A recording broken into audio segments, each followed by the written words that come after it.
Hello and welcome to Sharon. Welcome to Sharon Local History.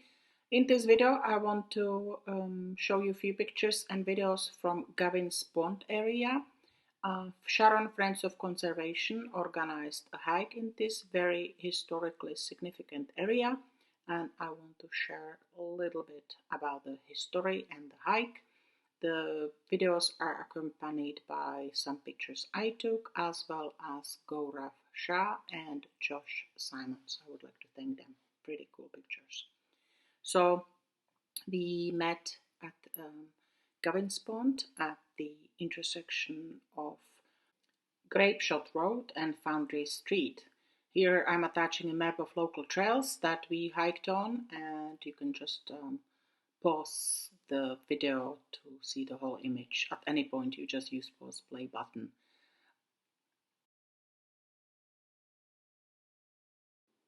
So to give you idea about the historical significance of this area, I will read you a chapter from a book, Sharon A. History, and this chapter is about Gavin's Pond. It's a summary of the industry, and it was written by Mary D. Wade. So directly on Billingsbrook is the pond which gave Sharon its fame. Known now as Gavin's Pond, the dam on its southern end is thought to be the site of the furnace which cast the first cannon for the Revolutionary War. A short while before Edmund Quincy bought Lake Massapequa in 1770, in partnership with Colonel Richard Gridley and Joseph Jackson of Boston, he bought 3 acres of land and dwelling house together with furnace, bellows, walls, and all other utensils, 2 coal houses with all the ore, and stock therein. At this factory a great quantity of shot was manufactured. A company of matrosses was assigned to guard the activities here.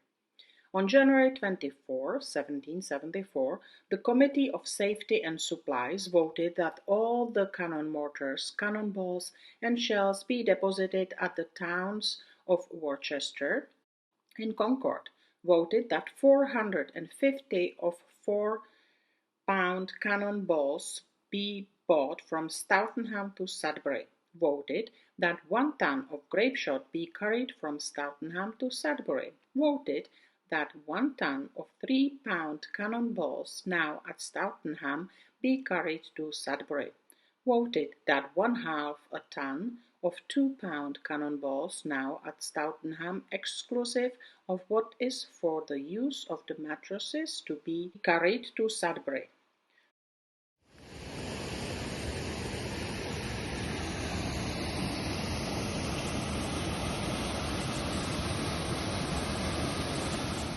Colonel Gridley, who helped fortify Bunker and Breed's Hills, ran the furnace with the assistance of Louis de Merkels, whose father had developed a method of boring cannons in France. This method was adopted by the Americans because the cannons were more reliable than the cylinder cast ones, which often had flaws causing them to explode.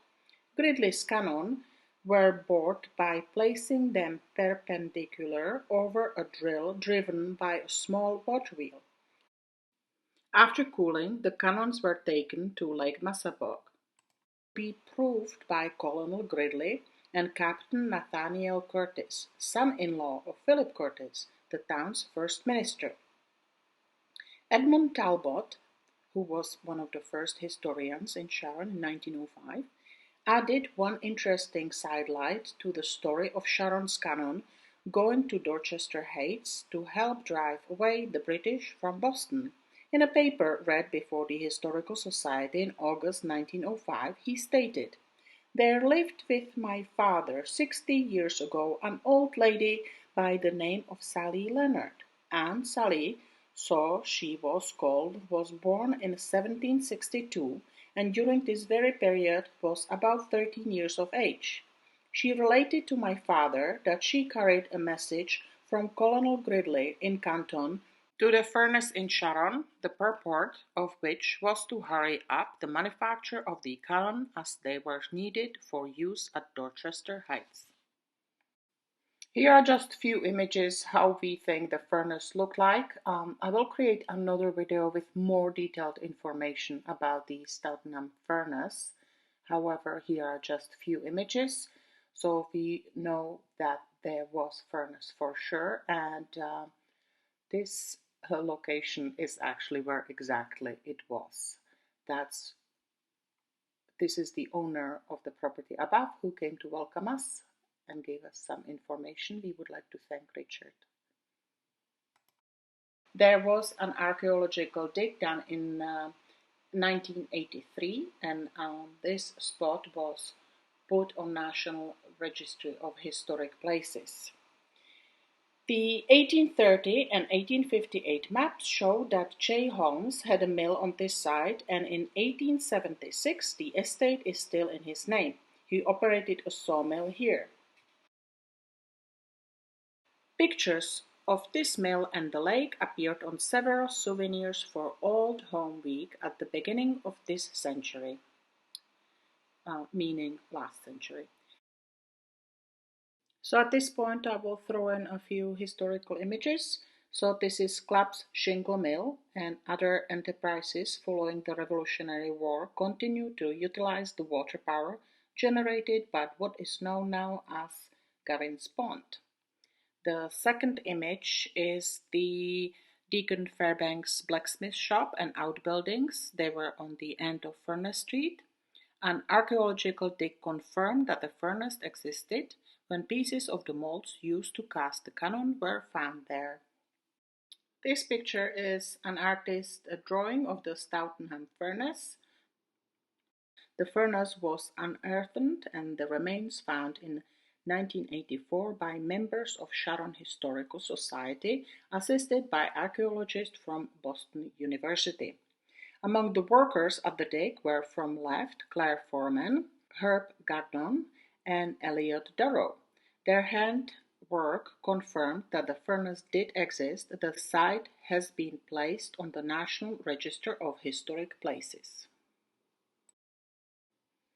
So here are a few more images from the trails we hiked with Sharon Friends of Conservation. It's really lovely area and easy to walk. I recommend you bringing the map, or just make sure that you know where you entered, and hopefully you will get back. Anyhow, this was a great hike, and I thank Sharon Friends of Conservation for organizing this. I hope I gave you a little summary about the history of that area, which was very significant for growth of town of Sharon. If you ever want to join Sharon Friends of Conservation on their hikes, please look at the website or pay attention to Facebook posts. Thank you for watching Sharon Local History.